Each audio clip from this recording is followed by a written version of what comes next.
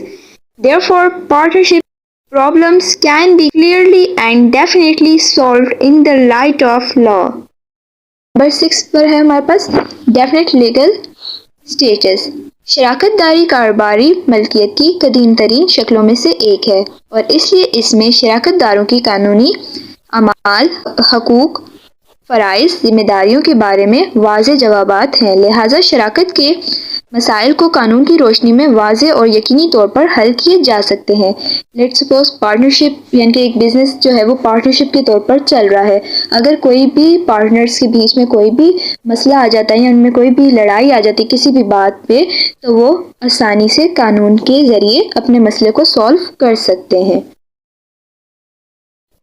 Number 7 tax saving. Partnership allows for tax saving. Since the profit is divided among partners, the taxable income is reduced, resulting in low income tax. Moreover, income of the partnership is not taxable since it is considered as the income of the partners. So, the tax is imposed only on the income of partners. Number 7 ہے ہمارے پاس tax savings یعنی tax کی بچت. شراکت داری tax کی بچت کی اجازت دیتی ہے، یعنی کہ پارٹنرشپ جو ہے اس کا ایک ایڈوانٹیج ہے ٹیکس سیونگ. کیونکہ منافع شراکت داروں میں تقسیم ہوتا ہے، یعنی کہ جو بھی پروفٹ ہوتا ہے وہ جو ہے پارٹنرز میں ڈیوائیڈ ہو جاتا ہے. اگر پروفٹ ہوتا ہے تب بھی ڈیوائیڈ ہوتا ہے اور اگر لاس ہو جاتا ہے بزنس میں تو وہ بھی اس میں پارٹنرز جو ہیں وہ ایکولی کمپنسیٹ کرتے ہیں. ٹیکس قابل آمدنی کم ہوتی ہے جس کے نتیجہ کم انکم ٹیکس ہوتا ہے. مزید یہ کہ شراکت کی آمدنی قابل ٹیکس نہیں ہے کیونکہ اسے شراکت داروں کی آمدنی سمجھا جاتا ہے. لہٰذا ٹیکس صرف شراکت داروں کی آمدنی پر لگایا جاتا ہے. اس کے برعکس اگر ہم کمپنی کی بات کریں تو کمپنی میں انکم ٹیکس 2 بار لگایا جاتا ہے. پہلے خود کمپنی کی آمدنی کے طور پر اور جب اسے شیئر ہولڈرز میں تقسیم کیا جاتا ہے تو ان پر دوبارہ ان کی ذاتی آمدنی کے طور پر ٹیکس عائد کیا جاتا ہے. یہ بات ذہن میں رکھنی چاہیے کہ ٹیکس کی بچت کا مطلب کبھی بھی ٹیکس سے بچنا نہیں ہے جو کہ بالکل غیر قانونی ہے. پارٹنرشپس میں بات کریں تو پارٹنرشپ میں ٹیکس جو ہے وہ صرف ایک دفعہ لاگو ہوتا ہے، ٹھیک ہے. لیکن اگر ہم کمپنیز کی بات کریں، کمپنی اونرشپ کی بات کریں تو اس میں 2 دفعہ ٹیکس لگتا ہے. پارٹنرشپ میں جو ہوتے ہیں وہ پارٹنرز ہوتے ہیں اور اگر ہم کمپنیز کی بات کریں تو کمپنیز میں شیئر ہولڈرز ہوتے ہیں. Thanks for watching. Kindly subscribe and like my channel. اللہ حافظ. Till next lecture.